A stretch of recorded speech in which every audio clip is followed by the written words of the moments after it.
Okay, so now that we've just talked about normal distributions as being normalized sets of data that represent entire populations, we need to start talking about populations and how to actually conduct statistical surveys or inferential statistics. Okay, so population, huge amount of people, you think. As a matter of fact, it's not necessarily always like a US Census type of information. What it actually is that population could be just an entire group of things you want to consider. So if you want to consider all of the ninth grade students in a high school, you would count up all the ninth grade students in high school and just use that. Okay, and because it takes time and money to actually do that, we want to go even smaller. So we would do what is called a random sample, and so we would conduct our random sample of that population. So we have our population right here. We would conduct a random sample and put it off to right here. So population,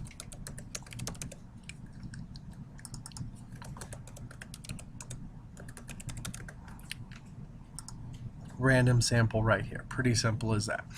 Okay, now if you wanted to find that you did choose or not choose the right random sample, you could find the standard error of the mean. Now the standard error of the mean would be, you would take sigma, or the standard deviation, and you would divide it by the square root of the number of terms in there. Okay, so you would literally just do this calculation real fast. All right, now if this number is really small, this would be the standard error of the mean. If this number is really small compared to the regular average, let's say that the average was actually this. Now this average is actually going to look a little bit weird. It's actually called mu 230. Okay, and what we would do is we would just compare these two and see how they are. So if this is small compared to this, then we're doing pretty good. We chose a really good random sample. However, if this is pretty large, we need to go back and choose another random sample and just work with it that way, okay?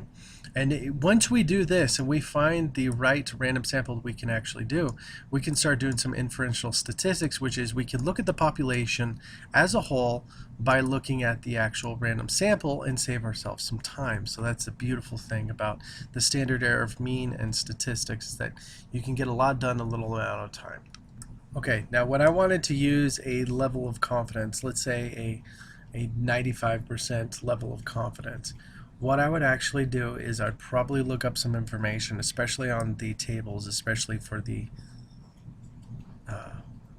bad boys known as the normal distributions. Okay, all right, so the T represents the sigmas and the P represents the actual cumulative percentage as we go up. Okay, so if I was looking for levels of confidence of about 95%, I would be using sigmas of 1.96. Now if I wanted to use confidence levels of 99%, I would use sigma of 2.58 as I work up. And if I wanted to use sigma levels of, 90% confidence intervals, I would use sigma levels of 1.65. Okay, so some really cool stuff that I could actually work with. Okay. All right, now the levels of confidence are actually just the scores of the actual percentages that you just want to work with. Okay, so as we work with this and as we go through it, okay, so what you would actually do is you would take your mean, and then you would go plus or minus, you would take t, whatever t you wanted, and you would be timesing it by the standard error, okay, of the mean. All right, and once you start doing that, you should be able to find what range of answers would be in these confidence intervals as you work, okay?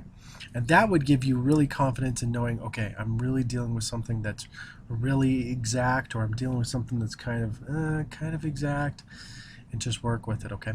All right, that's it for sample sets of data. I'll talk to you later. Bye.